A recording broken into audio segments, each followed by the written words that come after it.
bedroom, not unusual, not dangerous, just a space where two teenagers spent time together. Laughing, talking, existing in that intense, all-consuming way young relationships often do. A phone sits nearby, recording. At first it looks like nothing. A girl holding a knife, a boy lying in bed. Voice is casual, almost playful. But something feels off. The tone, the words, the way the knife doesn't feel like a prop, but a presence. Something that doesn't belong in a moment that's supposed to be ordinary.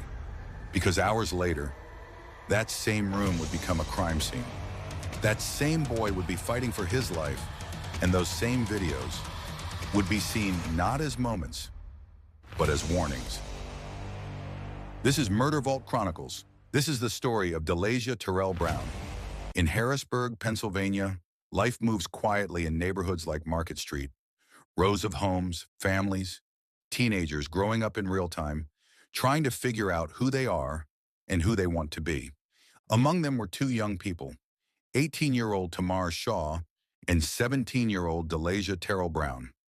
They were a couple, young love and the kind that feels intense, immediate, and sometimes overwhelming. The kind where emotions run high, where arguments can feel bigger than they are, where boundaries are still being learned. There is no long public history of their relationship, no detailed timeline of how they met, but what is known is this: they spent time together. They were close enough to be in private spaces, behind closed doors, comfortable in each other's presence. And like many couples their age, parts of their relationship played out on social media. Recorded, shared.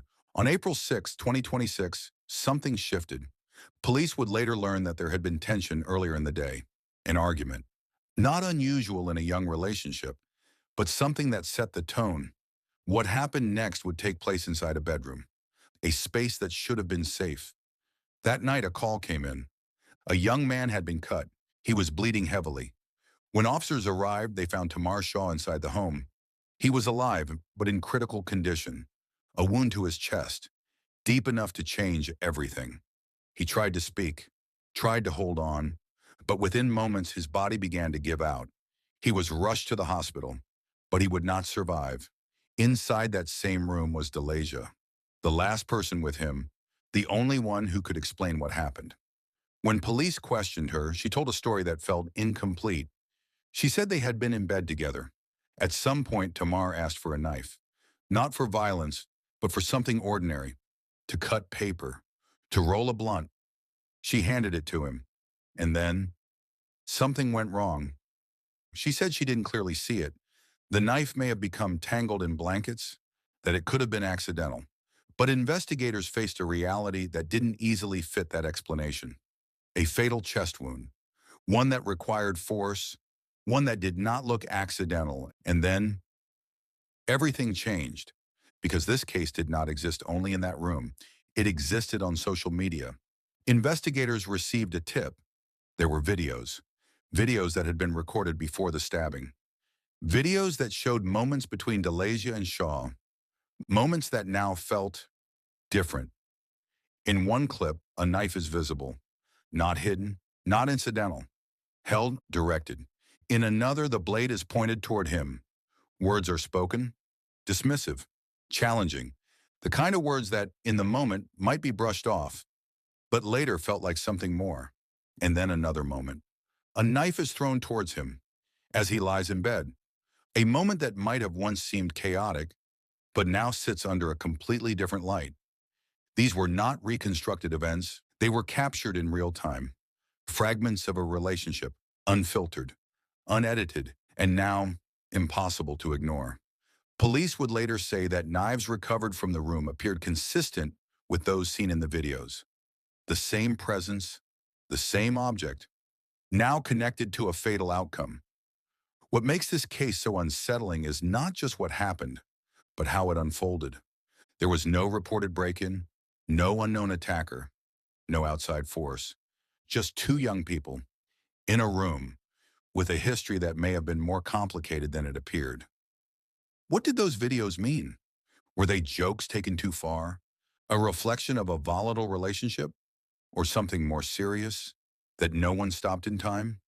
The Dauphin County coroner ruled Tamar Shaw's death a homicide.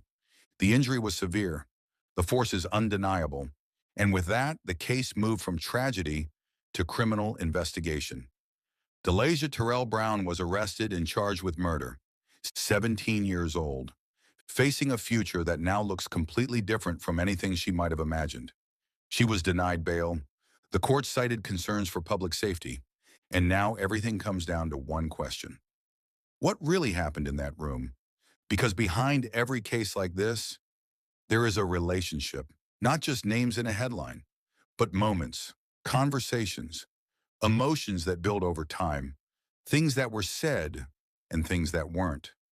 What we see publicly is only a fraction, a few videos, a few statements, a timeline built from fragments. But inside that relationship, there was a story, one that ended in a way no one can undo. Now one life is gone. Another stands at the center of a case that will be decided in court. And a series of videos continue to raise questions that no one has fully answered. Was it an accident? Was it an escalation? Or was it something that had been building quietly long before that night? As the case moves forward, those answers will be argued, examined, and challenged. But for now, what remains is a moment frozen in time, a relationship captured in fragments, and a warning that, depending on how you see it, was either missed or misunderstood. This has been Murder Vault Chronicles. Please like, share, and subscribe to the channel.